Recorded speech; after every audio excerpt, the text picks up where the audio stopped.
Assalamualaikum warahmatullahi wabarakatuh. Perkenalkan, nama saya Ren Fitria Zahra dari jurusan Teknik Sipil angkatan 2020. Nah, di sini saya akan menjelaskan atau mempresentasikan video pada pertemuan ke-10 mata kuliah Pendidikan Anti Korupsi dan Etik UMD.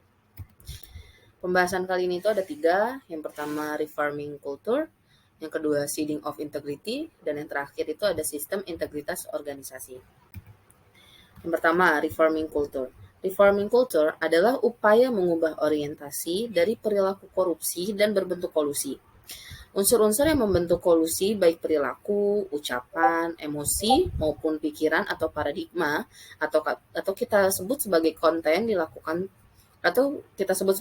dilakukan perubahan atau dikembalikan orientasi atau konteksnya menjadi gotong royong yang sebelumnya telah menjadi budaya yang sangat kuat di masyarakat Indonesia ini. Skema di bawah ini memberikan ilustrasi hubungan atau perubahan orientasi dari kolusi ke gotong royong. Berikut ada 7 semangat mengenai reforming culture. Yang pertama ada semangat ketakwaan pada Tuhan, berikutnya ada semangat keikhlasan dan ketulusan, selanjutnya ada semangat pengabdian dan tanggung jawab, lalu ada semangat menghasilkan yang terbaik, ada kekeluargaan, ada semangat keadilan dan kemanusiaan, dan yang terakhir semangat perjuangan. Yang kedua itu ada seeding of integrity. Nah, seeding of integrity ini merupakan upaya untuk menanamkan pengaruh integritas pada bawah sadar hingga dapat membentuk perilaku, kebiasaan, dan budaya integritas. Nah, seakan menjadi suatu pertempuran antara integritas dan korupsi, saling memperkuat untuk mempengaruhi pegawai negeri di Indonesia.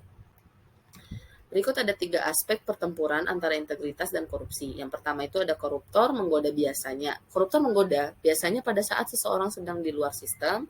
Yang kedua itu ada koruptor menggoda biasanya pada saat keadaan sepi dan rahasia.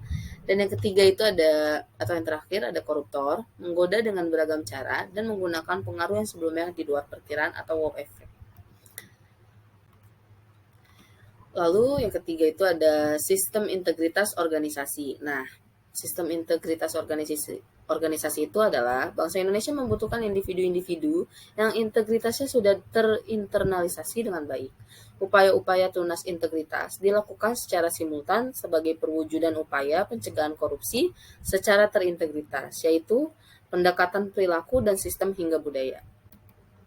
Risk leadership. Risk leadership merupakan hal yang sangat krusial dalam penerapan manajemen risiko dalam sebuah organisasi. Nah, hal ini dikarenakan risk leadership memiliki peran penting dalam menjaga ekspektasi yang baik mengenai manajemen risiko dari Dewan Komisioner dan Dewan Direktur.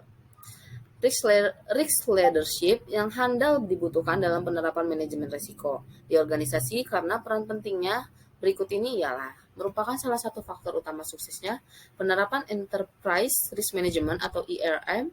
Hal ini penting mengingat ERP diterapkan dalam setting strategi dan mencakup organisasi secara keseluruhan, didesain untuk mengidentifikasi kejadian potensial yang mempengaruhi suatu organisasi untuk memberikan jaminan yang cukup pantas berkaitan dengan pencapaian tujuan organisasi.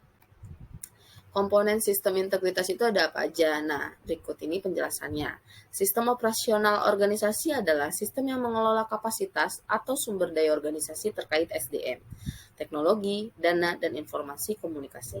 Sistem operasional normal organisasi antara lain yaitu ada manajemen SDM, akuntabilitas keuangan, kinerja, pengelolaan aset, pengadaan barang dan jasa sesuai kebutuhan, keterbukaan, informasi publik, dan kehandalan standar operasional prosedur atau SOP.